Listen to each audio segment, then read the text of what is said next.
I believe it's time for a spoiler review of Superman 2025, James Gunn's adaptation of the beloved character.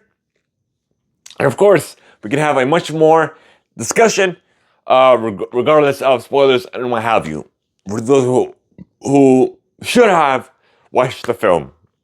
But nonetheless, I forgot to share out a huge shout out as well in my previous video, but I'll do it here. Thank you to AMC and IMAX for the script for the Superman and Crypto comic book, #1. So yeah. But nonetheless, spoilers. The way it begins is pretty much how the trailers were portrayed. And what I mean by that, he was all beaten up after a battle. Of course, from, I don't want to say villains, but heroes, superpowered beings that were not in league with Lex, but were created and following Lex Luthor's orders. That's how he lost that initial battle. He got on Crypto. Superdog was actually portrayed as a real dog, not just a superpowered dog, a real life dog, where he wanted to play and what have you. And he was taken to the Fortress of Solitude, healed up, and also Lex Luthor's plans, the way they were not portrayed, but he had such an eccentric planning until taking out Superman. And pretty much the way he was obsessed with Superman in this film was different than the usual. How he's usually obsessed, because they're usually friends. Like in Smallville, they were friends, and the way he felt betrayed, because they were pretty much best friends. He didn't tell him the secret. That's why he felt this need to take him down, essentially. Not take one. In this film, he wanted to take him out.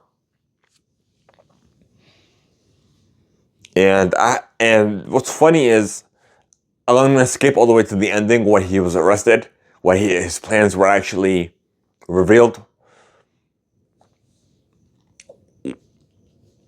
You're a super thinker, like your IQ is above everyone else's, but yet you couldn't see this coming. And of course, we're gonna see more of it, I'm sure. But the most disappointing was the post-credit scenes.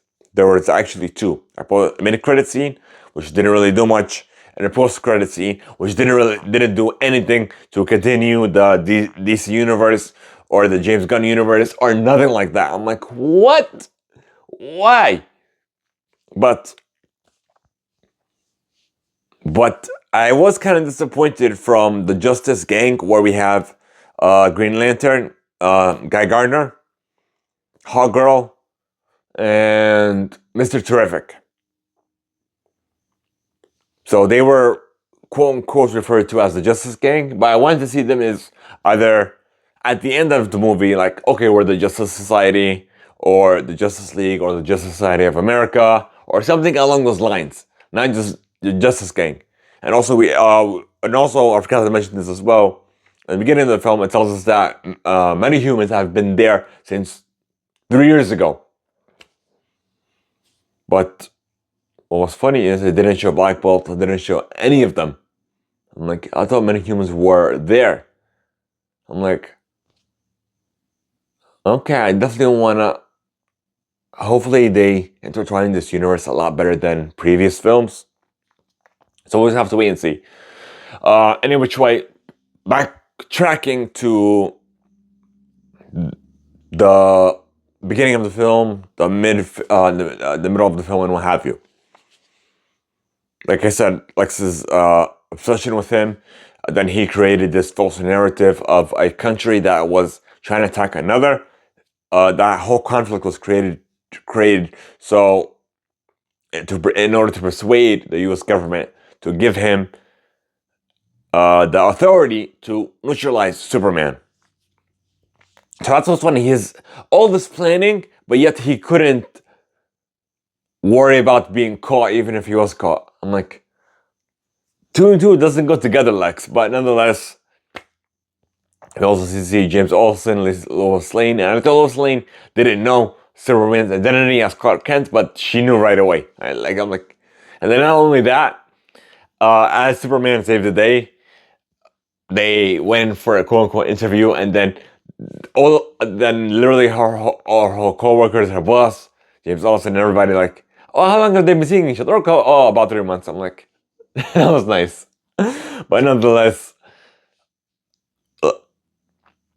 Superman, thumbs up. It was spectacularly good. It was amazing. It was stunning. So I definitely would recommend watching you guys watching it in theaters. It is available, should be available worldwide. And it does have a budget of a little over 200 million, so 225. Let me see what it looking like. Okay, give me a second.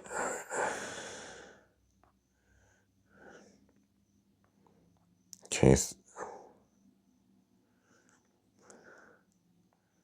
Superman 2025. Box office. Leaps to about 55 million on Friday. It looks like, hold on, give me a second. Where's the deadline?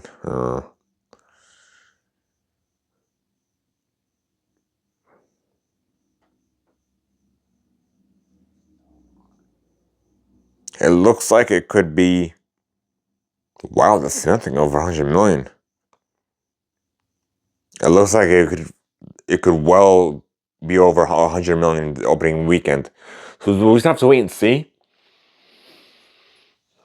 I'm not predicting not over 500 million for Superman of 2025. So we just have to wait and see how it does. So yeah, literally, yeah. But nonetheless, did I forget anything else? Spoiler talk. We talked about the just quote unquote Justice Gang. We talked about the unforeseen ending and then the unforeseen beginning. The post-credit scene, mid-credit scene. We talked about the comic, which we forgot to talk about earlier, but we got that covered here.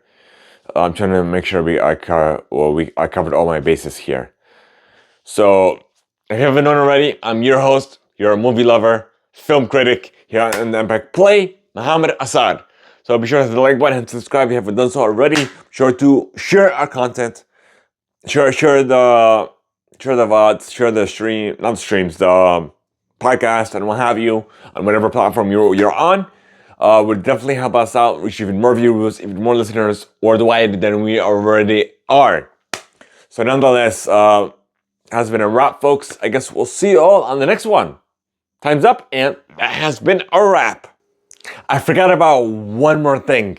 Towards the very end, we saw Supergirl, but the funny thing is, now that I think about it, they changed Hawkgirl, Hawkman, Supergirl got changed like 3 times in the films.